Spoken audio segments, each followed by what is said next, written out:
Os irmãos e irmãs no Salvador Jesus, que o Espírito Santo, que colocou a fé em nós e trouxe a sua palavra até nós, até hoje, também nos guie quando nós queremos meditar na sua palavra, especialmente na leitura do Evangelho que nós ouvimos há pouco. Amém.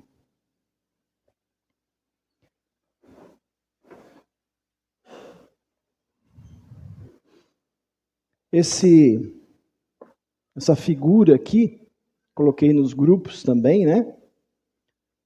Ela é um quadro, é uma parte de um quadro que está lá na igreja na Alemanha, lá em Wittenberg, né? Lá onde Lutero viveu e onde ele ensinou. Isso é parte de um quadro que fica no altar da igreja. Esse quadro tem, isso aqui, o que é, né? É Lutero pregando para o povo, apontando para Jesus. O título aqui não saiu muito bem, no computador fica melhor. Às vezes é difícil a gente acertar a cor, né? Mas uma coisa interessante, se vocês olham lá em cima, no cantinho, aquele primeiro homem bem barbudo lá, aquele lá é o cara que pintou o quadro. É o Lucas. Ele se colocou dentro do quadro para mostrar que ele também ouve a pregação sobre Jesus. Ele se incluiu, né? E aí, o restante daquela pintura tem o batismo, tem a Santa Ceia, tem a confissão de pecados, né? Tem as partes principais da doutrina cristã. Então, nós vamos hoje, olhando para esse quadro, refletir sobre o Evangelho. E no Evangelho de hoje, quando Jesus disse para os judeus que eles deveriam permanecer na sua palavra, e aí eles iam conhecer a verdade, e aí eles seriam livres. Eles responderam assim para Jesus: nós somos descendentes de Abraão e nunca fomos escravos de ninguém. Essa resposta mostra que aquelas pessoas não estavam entendendo o que Jesus falava. Porque a história do povo judeu, né, do povo de Jesus, tinha sim passado por escravidão. Eles tinham sido escravos no Egito, depois eles tinham sido escravos na Babilônia, e no tempo de Jesus, eles estavam debaixo do domínio do Império Romano. Só que Jesus não estava falando de escravidão política. Jesus não estava falando de escravidão física. Ele estava falando de uma escravidão muito mais profunda, meus irmãos. Muito mais terrível. E com consequências muito piores. Ele estava falando da escravidão do pecado.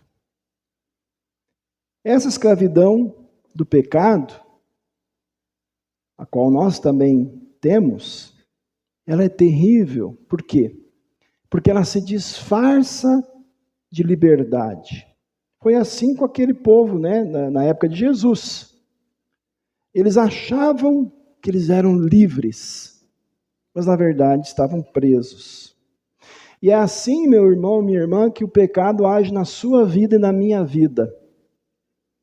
É assim que o pecado age em nós. O pecado faz a gente acreditar que nós somos donos da nossa vida, que nós controlamos as nossas decisões, que a gente tem o direito de fazer o que a gente quiser com o nosso corpo, a nossa vida, a nossa história.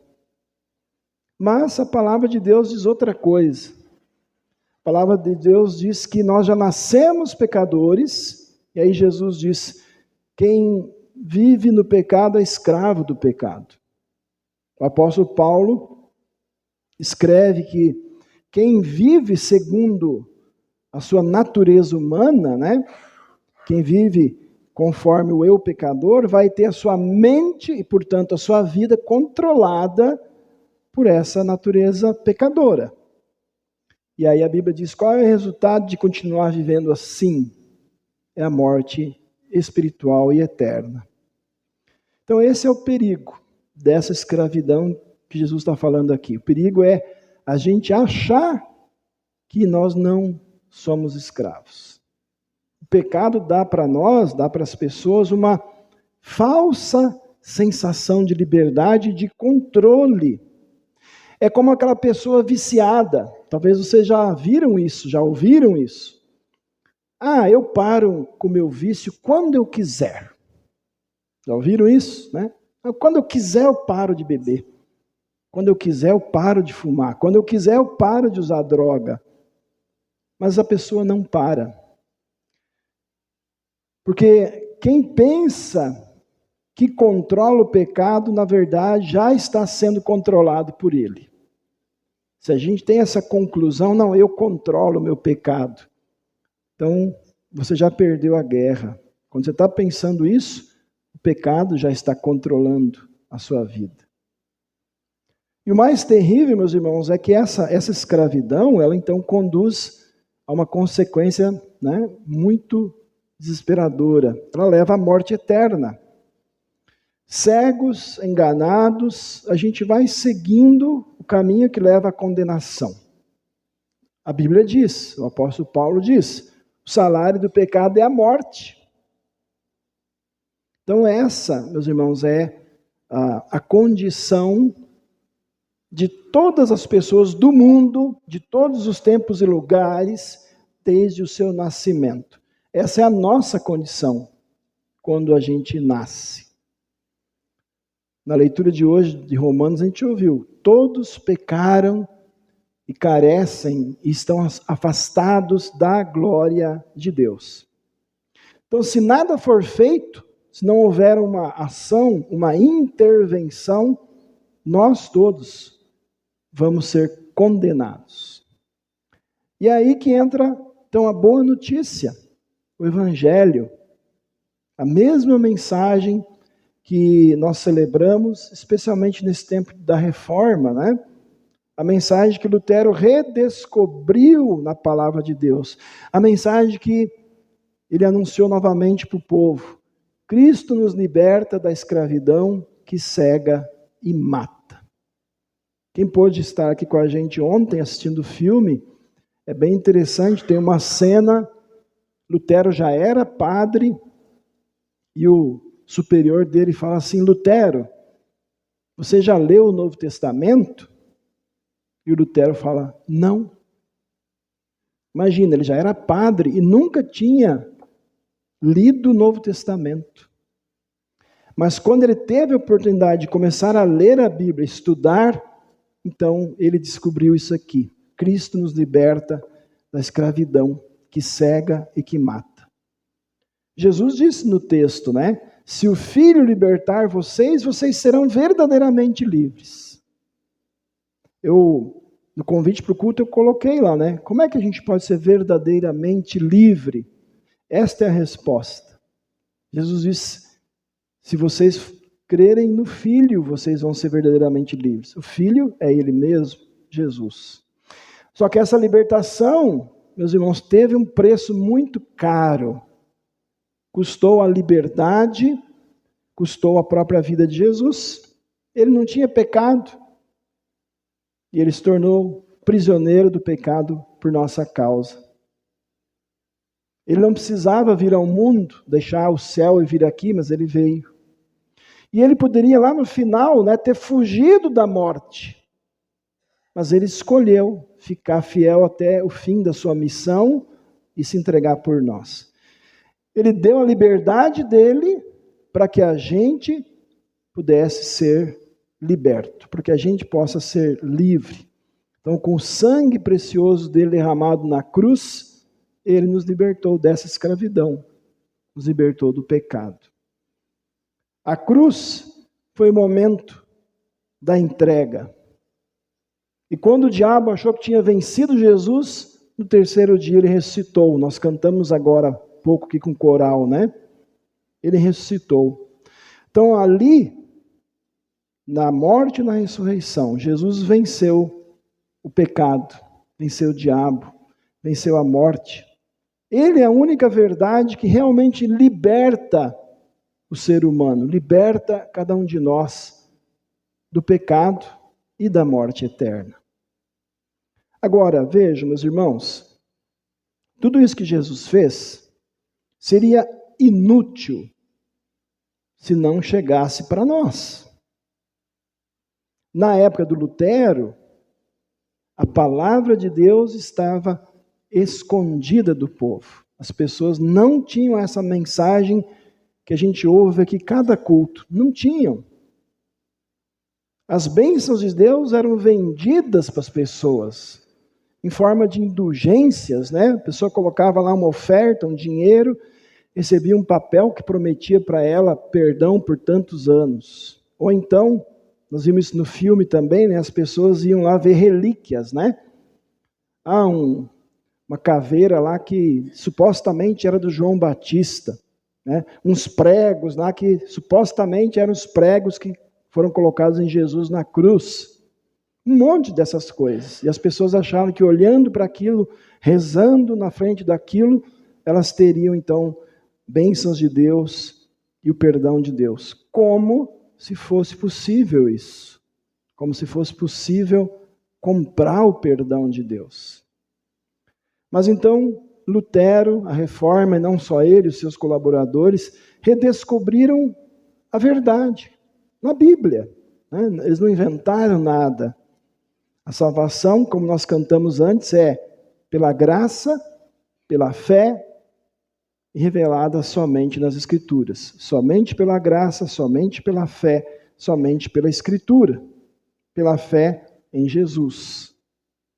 Então, aquela liberdade que Jesus conquistou por nós morrendo na cruz, meus irmãos, ela é dada para nós de graça. E por graça. Por graça quer dizer, a gente não merece ela. E como é que Deus dá isso para a gente hoje? Pela palavra dele, que nós ouvimos, que nós pregamos, que nós estudamos, que nós lemos.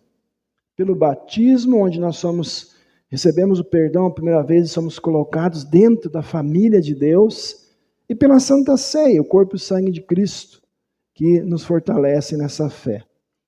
Lá no batismo, a gente foi unido a Jesus, como diz Paulo, na sua morte e ressurreição. Pela palavra, pela Santa Ceia, o Espírito Santo mantém a gente na fé, fortalece a nossa fé. Faz a gente continuar crendo nessa liberdade que Jesus nos dá. Jesus disse, e diz para nós hoje, se vocês permanecerem na minha palavra, vocês serão meus discípulos. E vão conhecer a verdade, e a verdade vai libertar vocês. Então, meus irmãos, vocês certamente já ouviram isso muitas vezes, e vão continuar ouvindo. O quê? Vocês e eu precisamos ficar firmes na palavra. Por quê? Porque o diabo, mesmo tendo sido derrotado por Jesus, ele ainda está vivo. E ele ainda tenta afastar a gente de Jesus e de tudo que tem a ver com Jesus. O que é que tudo tem a ver com Jesus? Que nós acabamos de falar. A palavra, o batismo, a Santa Ceia, a igreja pela qual Jesus deu a sua vida. O diabo vai sempre estar sussurrando no ouvido da gente. Olha, você não precisa tanto assim da Bíblia. Você não precisa de igreja. Você não precisa de Santa Ceia. Você pode viver sem isso. Mas isso é mentira, meus irmãos. Isso é mentira. Porque só Jesus dá a verdadeira liberdade e só ficando firmes nele, unidos a ele, é que nós continuamos nessa liberdade. Meus irmãos e irmãs, Cristo nos liberta da escravidão que cega e que mata. Essa é a verdade da cruz e do túmulo vazio de Jesus. Essa é a mensagem da reforma. Esse é o centro, o coração do Evangelho. Esse deve ser o centro da sua vida, da minha vida. O centro da nossa fé, do nosso ensino, da nossa igreja, do nosso testemunho para as pessoas. Essa liberdade, meus irmãos, que é nossa somente pela graça de Deus, revelada somente nas Escrituras, na palavra de Deus, e dada a nós somente pela fé em Cristo. Essa foi a grande redescoberta da reforma de Lutero e seus colaboradores. Isso tem que ficar claro. Muita gente acha que a reforma foi só que Lutero trouxe a Bíblia de volta para o povo. Ele fez isso também, né? Traduziu a Bíblia para o alemão, começou a pregar em alemão, começou a fazer hinos em alemão, a liturgia em alemão, tudo isso ele fez. Mas a reforma não se resume a isso, não é trazer a Bíblia para a língua do povo. A reforma foi trazer o centro da Bíblia novamente para a vida das pessoas. Jesus Cristo é o único verdadeiro Salvador. Ele é aquele que nos liberta da escravidão que cega e mata. Meus irmãos, hoje nós somos herdeiros desta reforma. Graças aos nossos antepassados, né, a fé chegou até nós hoje. Por isso nós somos hoje os mensageiros da verdade que liberta. E assim como Deus usou Lutero e tantos outros pastores e membros da igreja durante esses 5 séculos, né, para que essa verdade se espalhasse pelo mundo, hoje Deus quer usar eu e vocês para levar essa liberdade para quem ainda vive preso e sofrendo pelo pecado. Deus quer usar você que é pai e mãe para levar e conduzir a sua família nesta verdade. Deus quer usar cada um de nós para levar esta verdade que salva para os amigos, para os vizinhos e até para irmãos na fé que se afastaram dessa verdade e que acham que estão bem, que estão usando bem a sua liberdade. Não. Quando você se afasta da palavra e dos sacramentos, quem está contente é o diabo. Então, meus irmãos, uma maneira de a gente celebrar a reforma não é só um culto especial, é a gente levar a mensagem da reforma adiante, com palavras, com hinos, com testemunho de vida. Então, meus irmãos, vamos voltar aqui para o quadro. Vamos sempre lembrar, né, o que Lutero traz nesse quadro, que foi o Lucas lá que pintou, né? A gente sempre tem que apontar para o Cristo crucificado. Ele é o centro da nossa fé, centro da nossa vida, porque Ele nos liberta da escravidão que cega e mata. Só Ele pode nos dar e nos manter nessa liberdade. Então, queridos irmãos, que Deus nos dê a mesma coragem, que Deus nos dê o mesmo amor que Ele deu para aqueles reformadores, que muitos deram a vida por esta palavra. Que a nossa vida possa, então, sempre proclamar para as pessoas, com palavras e ações, somente Cristo liberta e salva. Amém. Vamos fazer uma oração? Senhor nosso Deus e Pai, nós agradecemos por Tua palavra viva e libertadora. Obrigado por meio de Jesus, Teu Filho, nós somos livres da escravidão do pecado, da cegueira e da morte. Nós confessamos, Senhor, que muitas vezes acreditamos que somos livres, quando na verdade estamos presos às nossas vontades e pecados. Tem misericórdia de nós. Renova em nosso coração o desejo de ficar firmes na Tua palavra, que é a única verdade que nos liberta.